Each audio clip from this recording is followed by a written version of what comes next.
तो भाई आज है चौथ। किसी चौथ है मम्मी? तिल चौथ।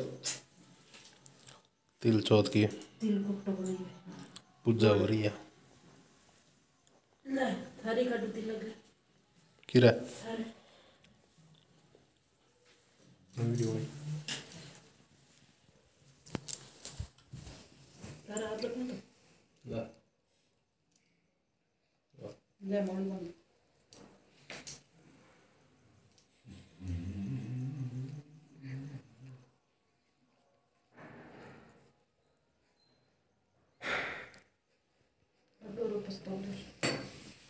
थारी बांधूला।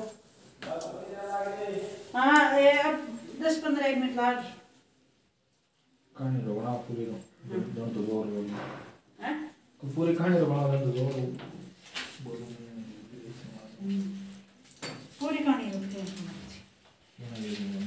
कहानी 3 मिनट रही थी। इन दो क्या का कहानी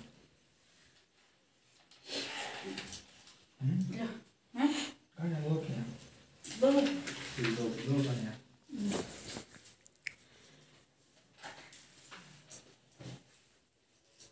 दोनों ही सुनानी है कि एक दोनों सुनाने पर गने जा मैं 3 मिनट एक शुरू की बुगान सुनाती सामने बुगान की लेती चलो एक दिन तो कल सुनानी है एक बार गने जा सुनानी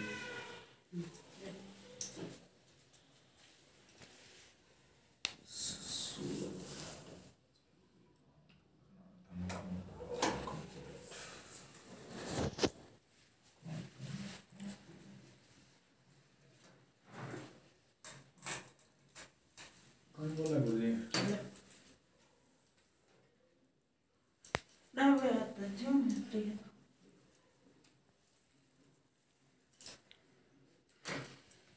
तो वही पंडित जी महाराज आ गया है कहानी सुनाने। पंडित जी सुनाए वो कहानी चौधरी।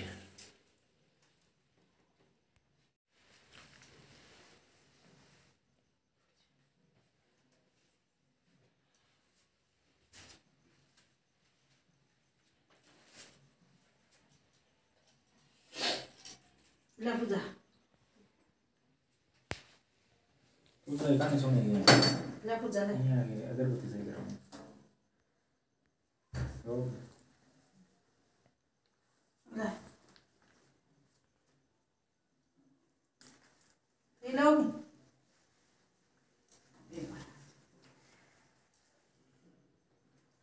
हाँ अब शुरू थोड़ा शुरू तो माता की बोली वे चुकी वे माफ करिए महाराज जय हो चौथ क्या माँ? नमस्कार। किसी शहर में एक सेठ सेठानी रहते थे। हाँ उनके कोई भी संतान नहीं थी। इससे दोनों जने दुखी रहते थे। एक बार सेठानी ने पड़ोस की स्त्री को तिल चौथ का व्रत करते हुए देखा तो पूछा आप किस व्रत को कर रही है, इसके करने से क्या लाभ होता है। औरतें बोली कि ये चौथ माता का व्रत है, इसके करने से धन वैभव पुत्र सुहाग आदि सब कुछ प्राप्त होता है, घर में सुख शांति का वास होता है। तब सेठानी बोली कि यदि मेरे पुत्र हो जाए तो मैं चौथ माता का व्रत करके 1.25 किलो तिलकुटा चढ़ाऊं। बाद में वे गर्भवती हो गई तब भी भोग नहीं लगाया और चौथ माता से बोली कि हे चौथ माता यदि मेरे पुत्र हो जाए तो मैं 2.5 किलो का तिलकुटा चढ़ाऊंगी। गौरी पुत्र गणेश व चौथ माता की कृपा से उसको पुत्र रत्न की प्राप्ति हुई पर उसने तिलकुट्टे का भोग नहीं लगाया। फिर जब लड़का बड़ा हुआ तो सेठानी बोली कि इस लड़के का विवाह हो जाए तो 5.25 किलो का तिलकुट्टा चढ़ाऊंगी। भगवान गजानंद व तिलचौथ माता की कृपा से व मेहरबानी से उसके पुत्र की सगाई अच्छे कुल की कन्या से हो गई और लगन मंडप में फेरे होने लगे। लेकिन भाग्यवश सेठानी फिर भी चौथ माता के तिलकुट्टे का भोग लगाना भूल गई। तब चौथ माता व गणेश जी उस पर कुपित हुए। अभी फेरों के वक्त में 3 ही फेरे हुए कि चौथ माता अपना कोप दिखाती हुई आई व दूल्हे राजा का अपहरण करके ले गई और गांव के बाहर पीपल के पेड़ पर छिपा दिया। सब लोग अचंभे में रह गए कि एकाएक दूल्हा कहाँ चला गया। कुछ दिन बाद वह लड़की गणगौर पूजने जाते हुए उस पेड़ के पास से निकली तो पेड़ पर से दूल्हा बना हुआ बोला, लड़का बोला, आओ आओ मेरी अदब्याई नार आओ। तो वह भागी हुई अपने घर गई और अपनी माता को सब घटना कह सुनाई।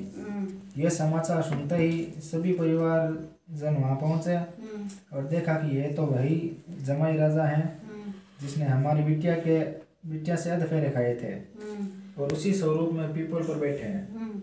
तो सभी ने पूछा कि आप इतने दिनों से यहाँ क्यों बैठे हो, इसका कारण क्या है?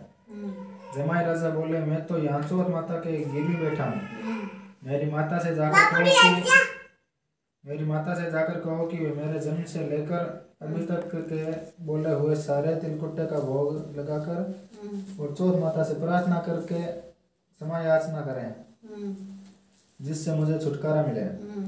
तब लड़के की सास ने अपनी समधन को जाकर सारा हाल सुनाया।